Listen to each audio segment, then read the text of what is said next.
ये ओम की तरफ से कुछ सवाल था। एयरफोर्स नर्सिंग असिस्टेंट यानी मेडिकल असिस्टेंट में वहाँ पर इन्होंने सिलेक्ट हो चुके हैं, तो शायद इनकी कुछ और आगे की जो कोर्सेस है, आगे की जो फ्यूचर का कुछ सवाल है, तो हम इसको देखेंगे। और मैंने इसके लिए वीडियो बना रहा हूँ कि आप लोग की भी ये क्वेश्चन की आंसर जानना चाहिए। अच्छे क्वेश्चन पूछा है ओम ने। अगर आप भी ऐसे क्वेश्चन पूछना चाहते हैं, या तो आप कमेंट कर सकते हैं, या तो हमारे टेलीग्राम चैनल है आर्मी सर ऑफिशियल, वहाँ पर जाइए, ज्वाइन करिए, और वहाँ से भी आप मुझे कमेंट पे पूछ सकते हैं। तो पहला ओम में है कि sir I have some questions regarding air force medical assistant. इनकी सब क्वेश्चन है एयरफोर्स मेडिकल असिस्टेंट की। पहला क्वेश्चन है, हम as a air force medical assistant join करने के बाद ग्रेजुएशन कैसे कंप्लीट कर सकते हैं?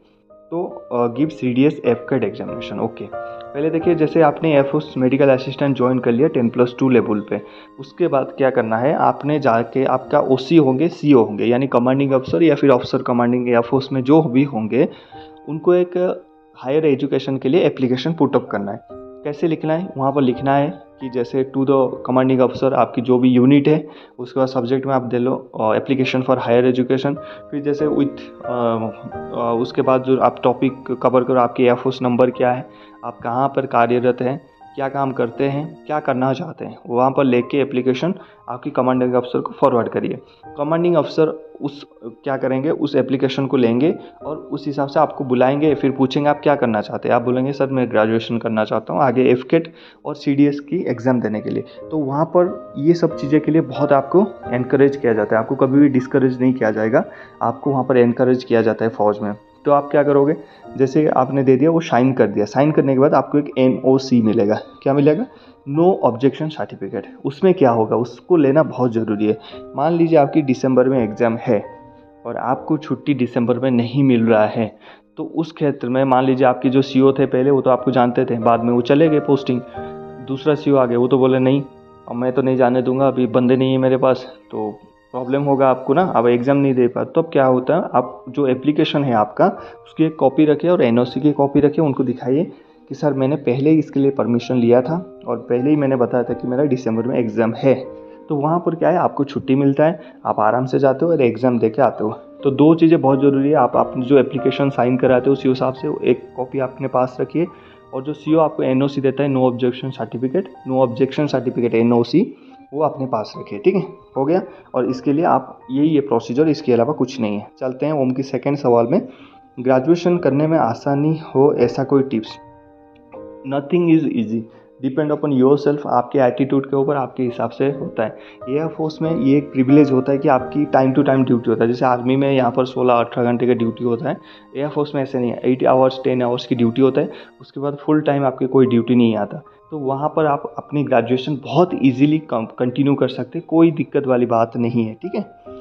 तीसरा, CDS एंड एफकेट एग्ज़ाम SSB देने देंगे हमें? यस, बिल्कुल दिया जाएगा, और इसके लिए आपको एनकरेज भी किया जाएगा। अगर आपके CO अच्छे होंगे तो आपको एक्स्ट्रा टाइम भी देंगे कि आप जाओ खुद के टाइम में। जैसे आपकी आज ड्यूटी था, आपने बोला ठीक है आपकी एग्ज़ाम आ रहा है, आप जाइए पढ़िए को, आपको 15 दिन की वहाँ पर रिलैक्सेशन कर दिया जाता है, 1 महीने की रिलैक्सेशन कर दिया जाता है, आप जाके इसके लिए पढ़ाई करते हो।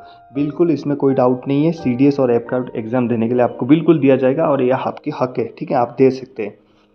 चौथी, यहाँ पर मैं एक चीज़ ऐड करना चाहूँगा। देखिए, आप सभी ने सोचा होगा कि आपने अग्निवीर में आने के बाद या फिर परमानेंट ट्रेड में आने के बाद ना दूसरा सर्विस करने के लिए उसके रूल्स क्या होता है पता है? मैं आपको बता देता हूँ।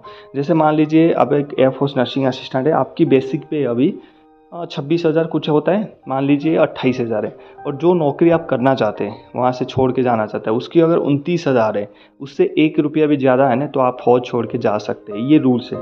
मान लीजिए आपकी एयरफोर्स की नर्सिंग, वो में एक बंदा है जिसकी एयरफोर्स की फ़िलहाल उसकी बेसिक पे 30,000 है, लेकिन जो जा रहा है ना उसमें 29,500 है या फिर 29,900 है, तो नहीं जा सकता वो वहाँ पर।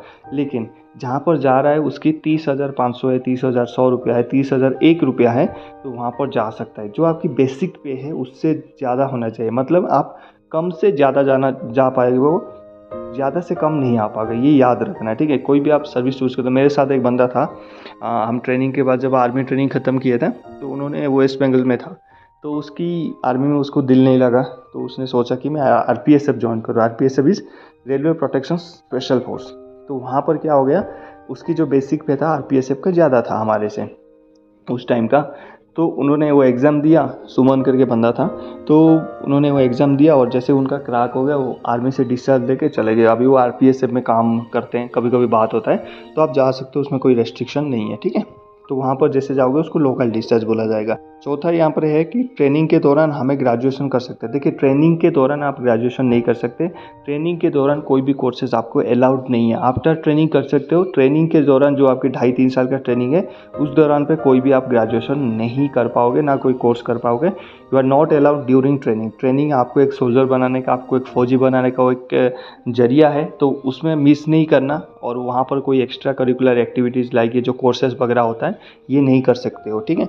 उसके बाद 5वां सवाल इनका है कि एफकेट, सीडीएस, सीडीएसई नहीं होता वो, सीडीएस होता है, कंबाइंड डिफेंस सर्विस, ठीक है। CDS, SCC, army cadet college के अलावा कोई ऐसा एंट्री है जिसके हम ऑफिसर बन सकते हैं। ये पूछ रहे हैं कि जैसे एफकेट हो गया, सीडीएस हो गया, एससीसी हो गया, इसके अलावा एयरफोर्स में ऐसा कोई एंट्री है जिसमें हम एयरफोर्स के ऑफिसर बन सकते हैं। तो एयरफोर्स में फ़िलहाल ऐसा कोई एंट्री नहीं है।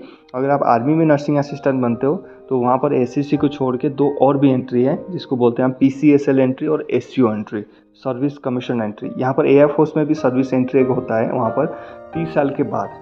तो वहाँ पर जैसे एफकेट आपने दे दिया, सीडीएस दे दिया, नहीं हुआ, एससीसी तो आपका निकल जाएगा। अगर आप एफकेट और सीडीएस के लिए प्रिपरेशन कर रहे हो ना तो एससीसी आपका आराम से निकल जाएगा, कोई टेंशन नहीं है, एससीसी आराम से निकल जाएगा। सिर्फ एसएसबी में आपको निकालना है, एसएसबी थोड़ा सा बढ़िया से प्रिपरेशन करना है।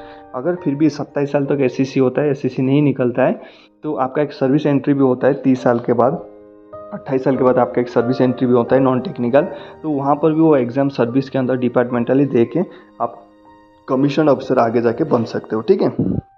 उसके बाद आई होप कि ओम के साथ साथ आप लोग को भी बहुत नॉलेज मिला होगा regarding higher education, regarding basic पे।